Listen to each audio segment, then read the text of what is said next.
Hi everyone, my name is Lori Van Linton and I am the founding artistic director of VOCE, the Young Voices of Greater Augusta. It's a studio here in Augusta, Georgia, where we've got all kinds of vocal training and music education, performance arts education for all levels, all ages, all abilities. And I wanted to take a second to sort of start working towards one of my goals, which is this year to sort of interact a little bit more with our audience outside of the studio.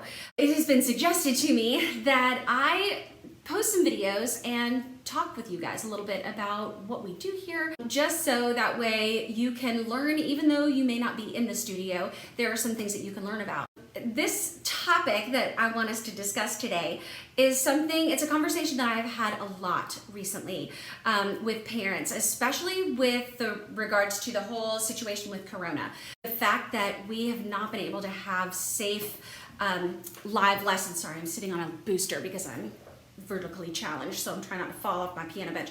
But we've not been able to have a lot of safe performances. And so I think the view and the idea has been, well, why should I bother continuing with this if there's no time, there's no opportunity for me to perform?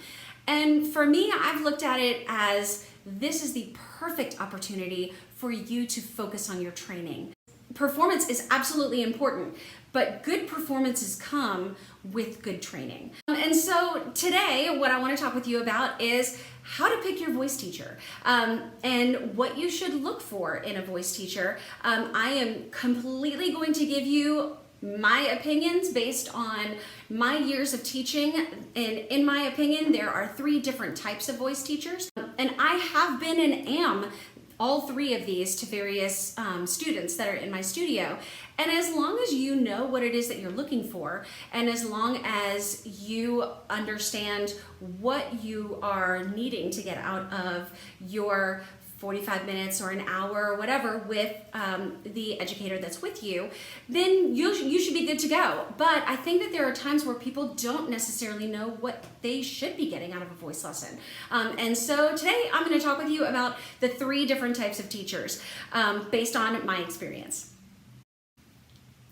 So teacher 1 would be what I would call a voice teacher. And I've written down some notes here because when I get passionate about stuff, I tend to just talk. So don't get stuck on the phone with me ever, because you may be a prisoner. But the 3 different teachers that I think there are: voice teacher, a vocal coach, and a singing teacher. And I think there's got to be a better term to use that's a little bit more technical than that, but it's the one that I can kind of think of right now.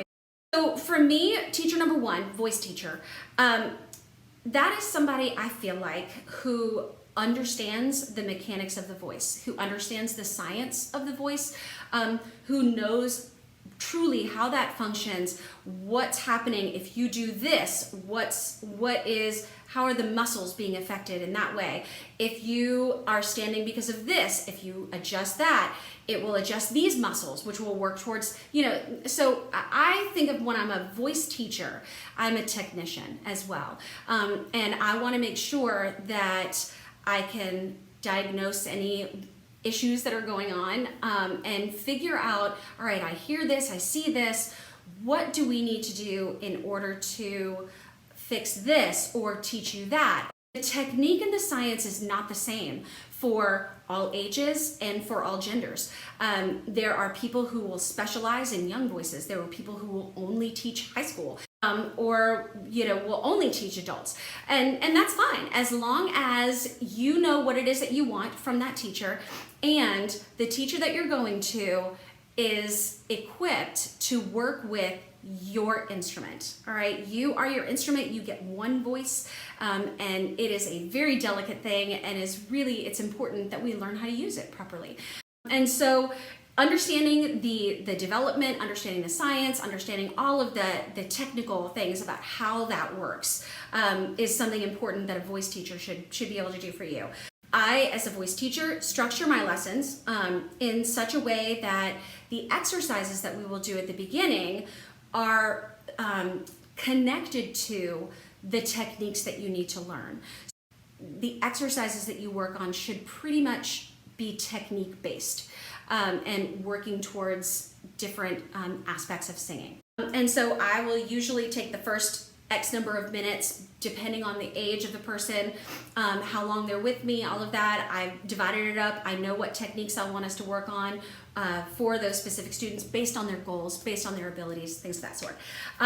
And so I tend to try to draw connections from those exercises to your repertoire. So that way when you get into a song, now it's, okay, remember this exercise, how we did this, blah, blah, blah, whatever. That's how we work on that. And a voice teacher should also pick music for you. And yes, I said pick music for you. And we'll talk about another time how to pick music. And I want to sing that, but my voice teacher won't let me. That's a whole nother conversation. Picks music for you that will challenge you, that will teach and support the techniques that you need to learn in order to make it to the next level of being able to do different things.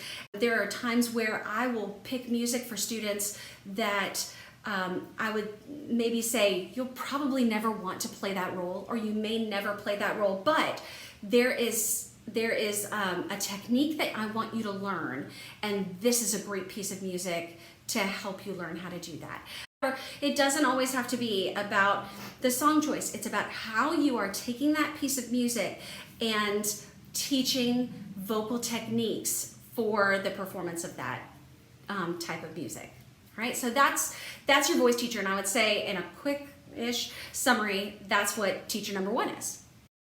So for me, teacher number 2 is what I would call a vocal coach, and I am this as well. I do this for students also, where the focus of your time together is not necessarily about technique.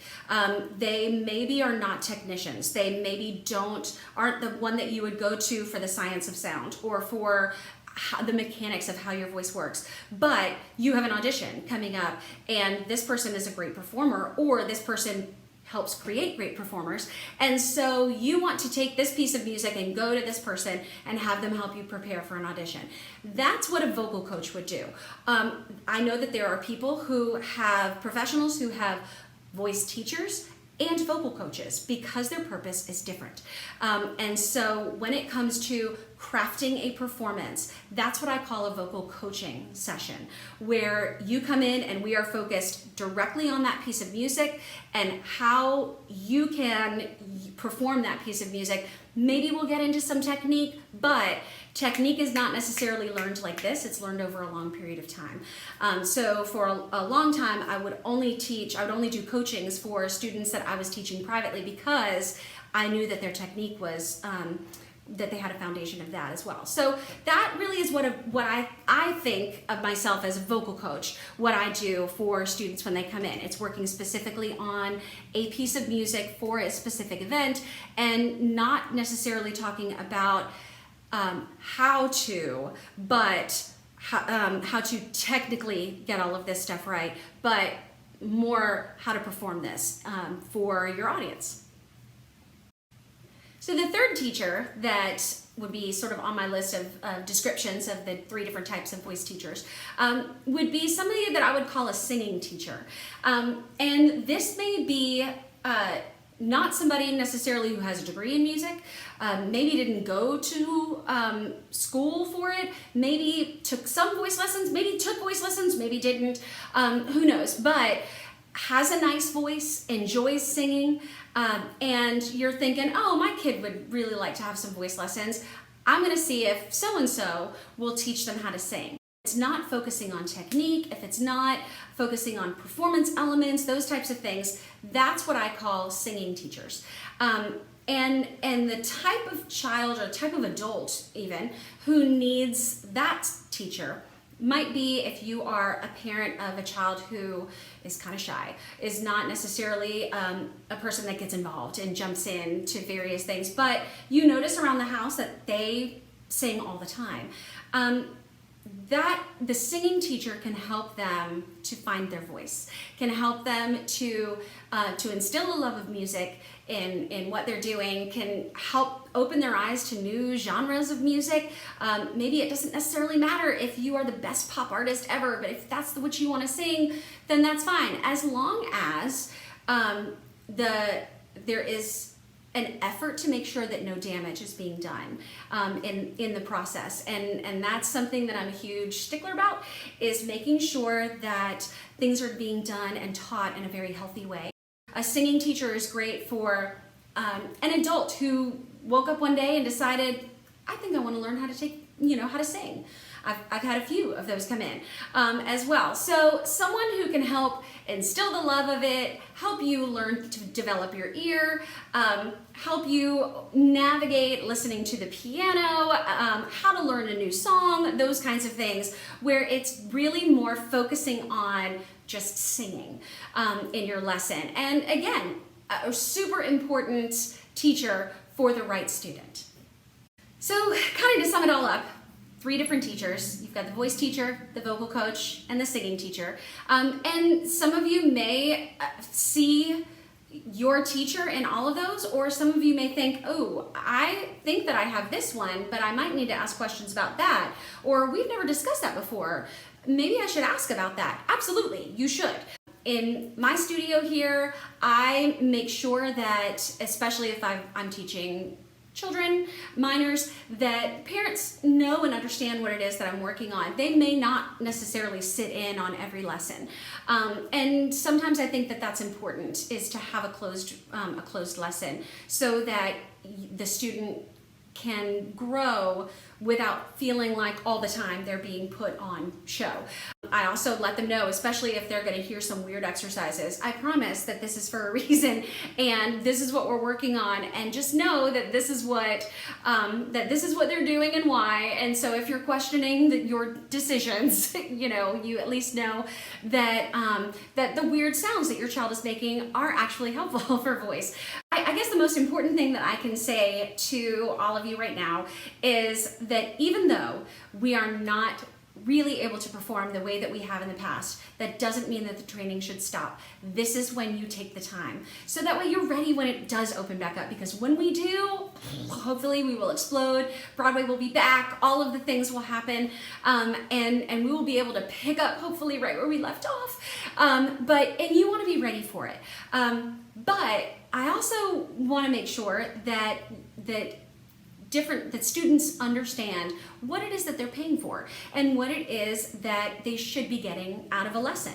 And as long as that conversation is had, as long as you understand what your goals are and your teacher understands what your goals are, then that's another really important question to ask, or conversation to have while you are selecting your students, while you're selecting your teacher. If you are interested in voice lessons or having a singing teacher or a vocal coach, we have them available. Some of the great teachers in our area teach out of here, and we'll teach students of all ages and abilities.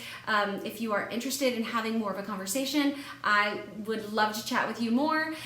Please feel free to give us a call, 706-830-9517, or visit us at www.singaugusta.com.